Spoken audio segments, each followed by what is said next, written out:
Central Park in Manhattan. There's a bronze statue of a doctor named James Marion Sims, whose brilliant achievement carried the fame of American surgery throughout the entire world. He's the guy who created the vaginal speculum, an instrument gynecologists use for examination. He pioneered the surgical repair for fistula, a complication from childbirth, and became known as the father of modern gynecology.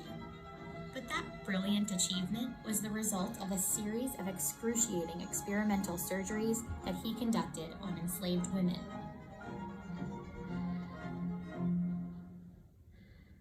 In a lot of ways, Sims epitomizes the story of American medicine for Black women. It's a system that's failing them to this day. From infant mortality to life expectancy, the racial disparities in healthcare are staggering. The gulf between Black and white might be widest when we look at maternal mortality, with Black women 3 to 4 times more likely to die in connection with pregnancy or birth than white women. And that divide can be traced back to doctors like Sims, who contributed to a long, largely overlooked history of institutional racism in medicine. Trying to understand a historical problem without knowing its history is like trying to treat a patient without eliciting a thorough medical history. You're doomed to failure. That's Harriet Washington, a medical ethicist and author who chronicled the intersection of race and medicine in her book, Medical Apartheid. While many of the stark racial disparities in healthcare can be attributed to environmental and economic factors like access to good healthcare, studies show that minority patients tend to receive a lower quality of care than non-minorities, even when they have the same types of health insurance or the same ability to pay for care. As African Americans, we've been abused for so long, consistently by the system. Why should we trust it? Why should we go to it when ill? And that's iatrophobia. That's a fear of the healer, inculcated by the behavior of those healers, unfortunately. It starts with slavery. Doctors relied on slave owners for financial stability. They accompanied plantation masters to auctions to verify the fitness of slaves and were called in to treat sick slaves to protect their owners' investments. In 1807, Congress abolished the importation of slaves and in turn pushed Black women to have more children, to essentially breed slaves. Founding Father Thomas Jefferson later wrote, "I consider a woman who brings a child every 2 years as more profitable than the best man on the farm." Around the 1830s, the abolitionist movement led to the rise of what was called Negro medicine, or efforts to identify Black inferiority to justify slavery.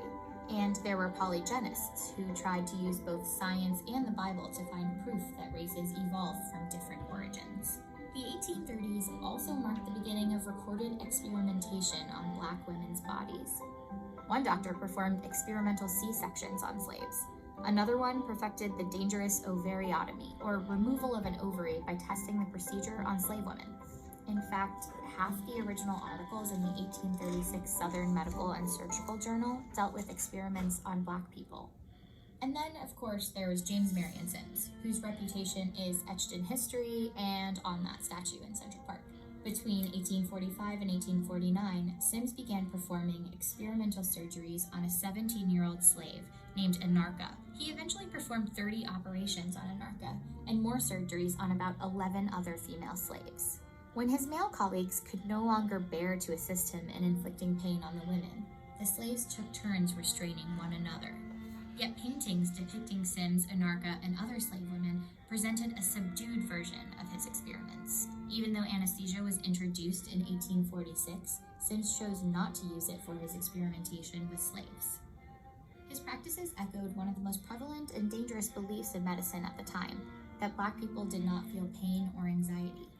This book from 1851, titled The Natural History of Human Species, claimed the American dark races bear with indifference tortures insupportable to a white man. Studies released as recently as last year demonstrate that Black people are less likely to be treated for pain, particularly in the ER. There's even one from a children's hospital that found the same to be true for kids.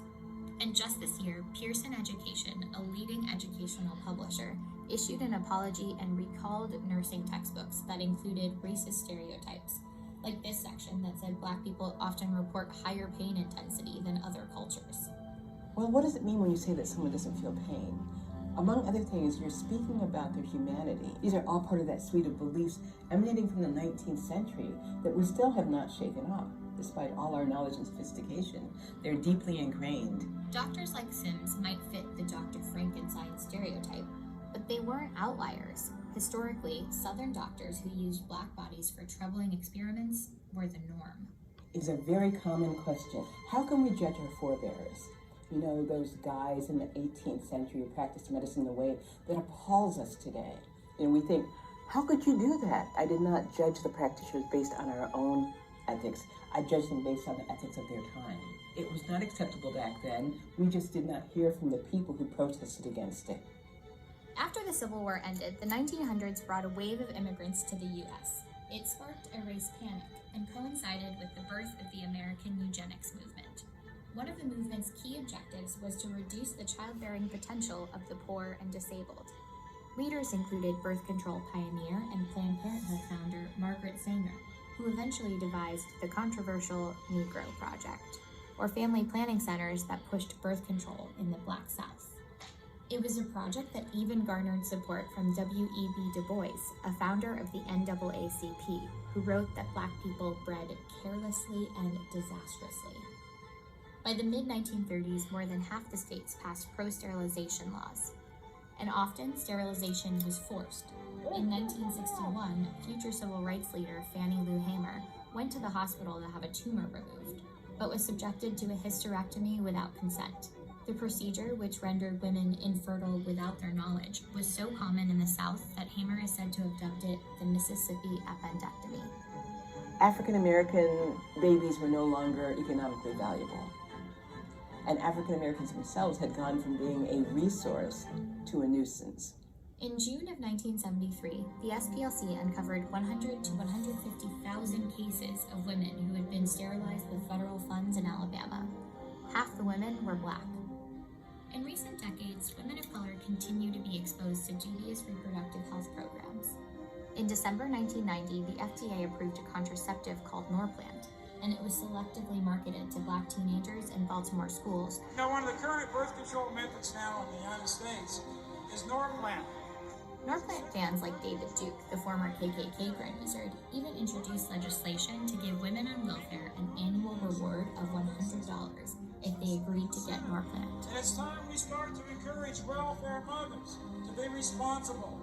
That bill never passed, but the implant ignited a debate on whether long-term contraception, like Norplant that lasted 5 years, could be used as a form of social engineering when pushed to specific communities. Today, as we continue to lose Black mothers at alarming rates, a deeper look at the past may be a good step towards creating a more equitable healthcare system. Hi guys, thanks for watching. This is Shalom. This is Brother Kazak coming back at you with another video. Hopefully it's edifying. I want to give all praises, honor, and glory to Yahweh, Ba'ashem, Yahweh Shah, Ba'ashem, Rakha Kadash, Lai Walam Yam. We're going to get right into it. Right here, I'm going to start with Job chapter 9, verse 24. It says, the earth is given into the hand of the wicked. He covered the faces of the judges thereof. If not, where and who is he, right? So this is another example of how Esau, the Edomites, the so-called whites, are the wicked. You know, how the medical system, you know, ties in with slavery, right?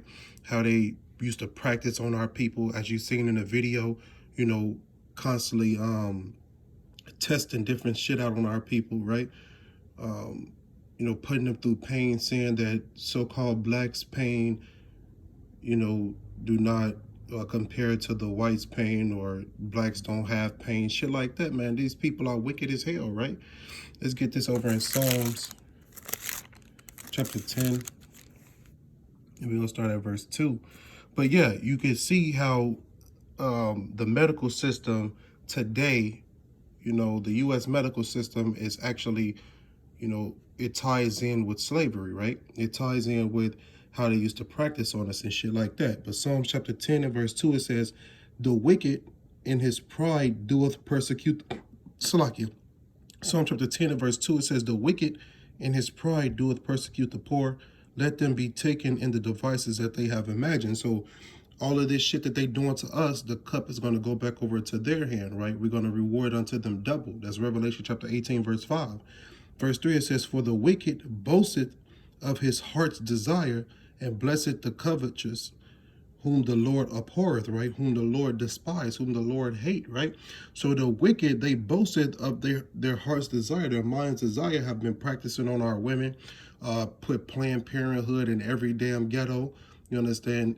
Attacking the seed in the womb, right? More, you got a lot of Israelites, so-called blacks, Native Americans, and Hispanics dying before they even come out the womb. And then on top of that, they get locked up, getting killed in prison houses, getting shot down in the street, and getting hung in the backyards of their mother's houses still. Like, it's an ongoing attack, assault on our people, and it's only because of the Lord's mercy that we are still here, man. You know? So that's Psalm chapter 10 and verse 3. It says, for the wicked boast of his heart's desire, and blessed the covetous, whom the Lord abhorreth, right? So these people out here are wicked as hell. You know, they have done all this shit to us, and this is just the tip of the iceberg, right? You got so much shit that they've done to us, right? The Tuskegee experiment, right? When they introduced syphilis to over 200 so-called black men, right? It's so much shit that they've done in this medical system to the point where I don't trust them to heal me, right? I only trust Yahweh Hashem Yahweh Shah, period. This is Psalms chapter 37 and verse 14. It says, the wicked have drawn out the sword and have bent their bow to cast down the poor and needy, and to slay such as be upright conversation, right? So they cannot stand the so-called blacks, Native Americans, and Hispanics, because naturally in our spirit, we want to do right. We just constantly being deceived and influenced by the outside world, which is wicked, right? So by us coming back to our laws, statutes, and commandments of the Most High, and doing what he told us to do, these people will always despise us. They'll despise that upright conversation because they're wicked, man. That's why they come up with the Planned Parenthoods, and they come up with all these wicked devices to try to stop Israel, to try to stop Yasharallah, the so-called blacks, Native Americans, and Hispanics from prospering, right? Let's jump down to 32 real quick. Psalm chapter 37 and verse 32. It says, the wicked watcheth the righteous and seeketh to slay him. They seek it to slay him or her or the child, right? That's what they do. They watch after the righteous, right? They watch after the righteous and they seek it to slay him, man. You know, putting that syphilis in over 200 men and sending them back into the neighborhood. The men thought they was going to get a vaccine shot, you know, going to get a flu shot or something. They introduced syphilis. They introduced syphilis to the guys. You know, they introduced syphilis. Let's go to Proverbs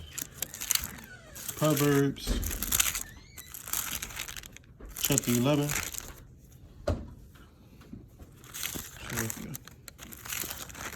Proverbs chapter 11. Hey. Proverbs chapter 11 and verse 18.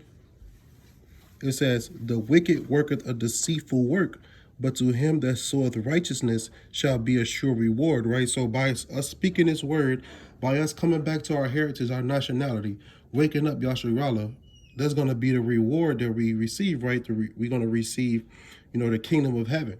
You understand? By sowing this righteous, but the wicked worketh a deceitful work. That's what the Lord already know that. We already should know that, right? The earth was given into the hand of the wicked. Who are the wicked? Malachi chapter 1, you can read down to 4. Esau is the border of wickedness, man. The so-called whites that laid open the book of the law and sought to paint the likeness of our images, right? First Maccabees chapter 3, verse 48. It's all telltale signs letting you know who the damn wicked are, man. You know? They are the wicked, right? Once again, Proverbs chapter 11, verse 18, it says, the wicked worketh a deceitful work, but to him that soweth righteousness shall be a sure reward, right? Let's go over to Isaiah chapter 48, verse 22. Just a couple precepts real quick. Isaiah chapter 48 and verse 22, right? The Lord said what? It says, there is no peace, said the Lord, unto the wicked. So there's no peace unto these people, man. They shall go down into the grave and never return, man. These people shall be put to death because of the atrocities that they have done to our people.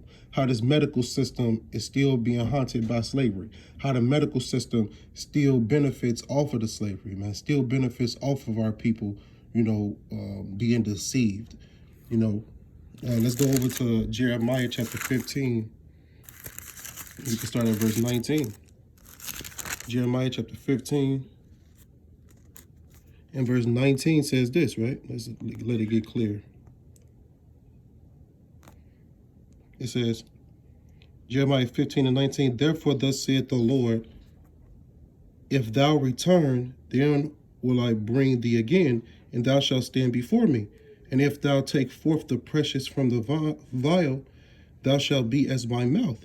Let them to return unto me, but return not thou unto them. So don't return unto Esau. Don't return unto these other nations following their heritage, following their nationality. The Lord said, follow him, right? Follow Yahweh Shem Yahushua. They gave us a biblical nationality, which are the Israelites, which is Yasharallah.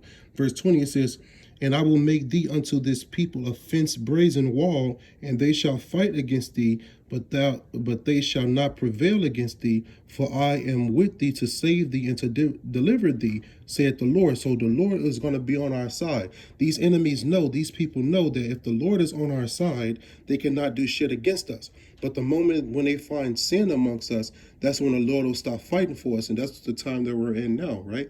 They allow sin in your music and your food. Everywhere you look is sin. Everywhere you look is iniquity. It's abominable acts, right? But the Lord right now is telling us to return to him. Return to Yahweh Ba'ashem Yahushua, and he will fight for us again. Verse 21, it says, I will deliver thee out of the hand of the wicked, and I will redeem thee out of the hand of the terrible, right? So hopefully this was edifying. You understand? I want to give all praises, honor, and glory to Yahweh Ba'ashem Yahushua, Ba'ashem Rakah Kadash La'iwalam Yam. Double honors to all the elders and apostles of Great Millstone for teaching me this truth and sincerity, as well as give thanks to all the men on the highways and the byways doing this work diligently, making their calling and their election sure. Baba Kasha, Baba Kasha, Baba Kasha. Y'all shall roll wake up. Shalom.